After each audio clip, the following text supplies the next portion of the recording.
Hello दोस्तों, आप सभी का मेरे YouTube channel Neha Sharma story teller पर बहुत बहुत स्वागत है।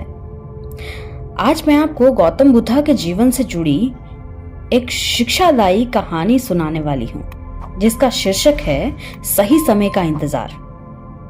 तो चलिए ज्यादा देर ना करते हुए कहानी में आगे बढ़ते हैं। एक बार की बात है, गौतम बुद्ध अपने शिष्यों के साथ एक गांव से दूर किसी बड़े नगर की तरफ जा रहे थे। गर्मियों के दिन थे और रास्ता भी बहुत लंबा था। गौतम बुद्ध अपने शिष्यों सहित बहुत देर से चल रहे थे, जिसकी वजह से उन्हें बहुत प्यास लग रही थी। वहां से कुछ ही दूरी पर बरगद के वृक्ष के नीचे एक घनी छांव थी। सभी लोग उस वृक्ष के पास पहुंच जाते हैं। महात्मा बुद्ध अपने शिष्यों सहित वृक्ष की घनी छांव के नीचे विश्राम करने लगते हैं। कुछ देर से चलने की वजह से सभी का गला प्यास से सूखा जा रहा था। यह बात बुद्ध जानते थे। बुद्ध ने अपने एक शिष्य से कहा, तुम इस बरगद की छाया से 20 कदम दूर जाकर बरगद की 2 बार परिक्रमा करके वापस आओ। शिष्य ने बिल्कुल वैसा ही किया जैसा बुद्ध महाराज ने उसे बताया। परिक्रमा के बाद जब शिष्य महात्मा बुद्ध के पास वापस आया तो बुद्ध बोले, क्या तुम्हें किसी ठंडी हवा का अनुभव हुआ? शिष्य बोला, हाँ बुद्ध महाराज, उस उत्तर दिशा की ओर से मुझे कुछ ठंडी हवा की अनुभूति हुई। शिष्य की यह बात सुनकर महात्मा बुद्ध शिष्य से बोले, उसी दिशा में चले जाओ, जरूर वहां से कुछ ही दूर एक तालाब अवश्य मिलेगा।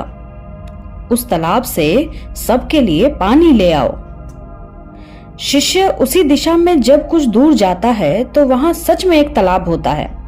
तालाब देखकर शिष्य बहुत प्रसन्न होता है और तालाब के निकट जाकर जैसे ही तालाब से पानी भरने वाला होता है, तभी शिष्य की नजर वहां दूर तालाब पर कपड़े धो रही कुछ स्त्रियों पर पड़ जाती है। यह देखकर शिष्य मन में सोचने लगता है, यह पानी तो गंदा हो गया है। लेकिन जब शिष्य ध्यान से तालाब के पानी में देखता है कि अभी भी तालाब का पानी कुछ हद तक साफ है, इतने में 2 बैलगाड़ी जोर से तालाब के किनारे से होकर गुजरती है। बैलगाड़ी के पहिए तालाब की मिट्टी में कुछ इतनी जोर से उछलते हैं कि तालाब के नीचे बैठी हुई सारी मिट्टी तालाब के ऊपर आ जाती है, जिस वजह से तालाब का बचा हुआ पानी भी गंदा हो जाता है। देखकर शिष्य बिना पानी लिए ही क्रोध में महात्मा बुद्ध के पास वापस लौट जाता है। शिष्य बड़ा ही निराश भाव से महात्मा बुद्ध को सब कुछ बता देता है। शिष्य की बातें सुनकर सभी शिष्य बोलते हैं कि हमें तुरंत यहाँ से निकलना चाहिए, किसी दूसरी जगह पानी की खोज करनी चाहिए, वरना प्यास के मारे जान निकल जाएगी।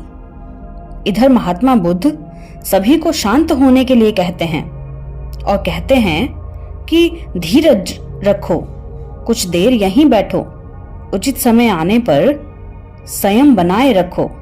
अब वही सब महात्मा बुद्ध की यह बात सुनकर शांत हो जाते हैं और वहीं बैठ जाते हैं। कुछ समय बीत जाने के बाद महात्मा बुद्ध फिर से उसी शिष्य को उसी तालाब में पानी लाने के लिए कहते हैं। शिष्य बिना किसी सवाल किए उसी तालाब से पानी लेने के लिए फिर उसी दिशा में चल पड़ता है। तालाब की हालत देखकर शिष्य को यकीन नहीं होता। तालाब का वह पानी पूरी तरह से साफ था। यह देखकर शिष्य बहुत खुश होता है और पानी भर के महात्मा बुद्ध और अपने सहपाठी शिष्यों के लिए लेकर जाता है। सभी पानी पीकर अपनी प्यास बुझाते हैं। लेकिन अभी भी सभी के मन में एक सवाल था कि आखिर यह चमत्कार हुआ कैसे? तालाब का सब पानी तो गंदा था, तब आखिर उन्होंने वह साफ पानी कहां से पिया? उन्हें लगा कि जरूर यह बुद्ध की शक्ति है।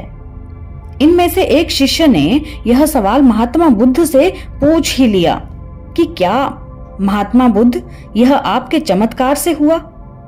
शिष्य का जवाब देते ही महात्मा बुद्ध बोले, यह कोई चमत्कार नहीं है, यह सब आप सभी लोगों के सब्र का फल है।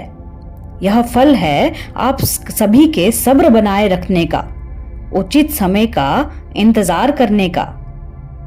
जितनी देर हम सभी लोगों ने सब्र किया, उतनी देर तक तालाब का पानी ऊपर तैरते हुए सभी गंदे तत्व और मिट्टी तालाब के पानी में नीचे बैठ जाते हैं।